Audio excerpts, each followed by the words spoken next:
গল্পের নাম বিদ্রোহী আশা। রাস্তার বাতিগুলো অনেক আগেই নিভে গেছে।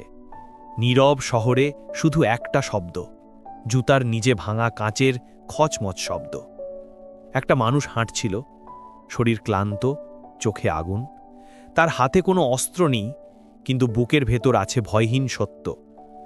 দেশটা একসময় স্বপ্নের মতো ছিল, পৃথিবীর মানচিত্রে ছোট্ট এক টুকরো ভূমি, কিন্তু মানুষের বুক ভরা ছিল সাহস, ভালোবাসা আর আশা।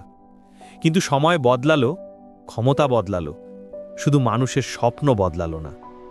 শহর জুড়ে এখন পোস্টার, প্রতিশ্রুতি, উন্নতির কথা, শান্তির কথা, কিন্তু বাস্তবে প্রতিটি দেওয়ালে নতুন নতুন ভয় আর নিষেধাজ্ঞা জেগে ওঠে। মানুষটি থামল বিশ্ববিদ্যালয়ের সামনে। একসময় এখানে কণ্ঠস্বর উঠত স্বপ্নের, প্রতিবাদের, পরিবর্তনের। এখন এখানে নীরবতা, নীরবতা যেটা ক্ষমতাধররা সবচেয়ে বেশি চায়। তার চোখে মনে পড়ে সেই দুপুর, ধোঁয়া, লাঠি, চিৎকার, দৌড়, আর সবচেয়ে ভয়ঙ্কর নীরব মিডিয়া। তার পাশে অনেকেই ছিল, কিন্তু আজ সবাই অচেনা, সবাই পৃথিবীর ব্যস্ততায় হারিয়ে গেছে। কেউ ভয় পেয়েছে, কেউ কিনে নেওয়া হয়েছে, আর কেউ বিশ্বাস করতে পারছে না যে সত্য বলে কিছু ছিল।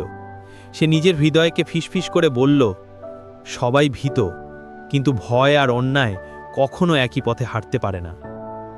তার চোখে অশ্রু নেই, শুকিয়ে গেছে অনেক আগে। আজ শুধু আছে আগুন, যেটা কেউ নেভাতে পারে না। সে রাতের অন্ধকারে সোশ্যাল মিডিয়ায় লিখল একটা লাইন, তোমরা আমাদের থামাতে পারবে, কিন্তু সত্যকে কখনো আটকাতে পারবে না। শব্দটা ভাইরাল হলো না, কারণ সেন্সার করা হলো 2 মিনিটের মধ্যে। পরদিন ভোরে সে গেল মানুষের ভিড়ে। হকার, রিকশাওয়ালা, পথশিশু, অফিসগামী কর্মচারী, সবাই ক্লান্ত, তবুও বেঁচে আছে আশায়।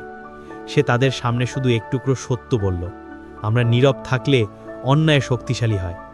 ভিড়ের মাঝে একজন হাত তুলল, তারপর আরেকজন, তারপর সবাই।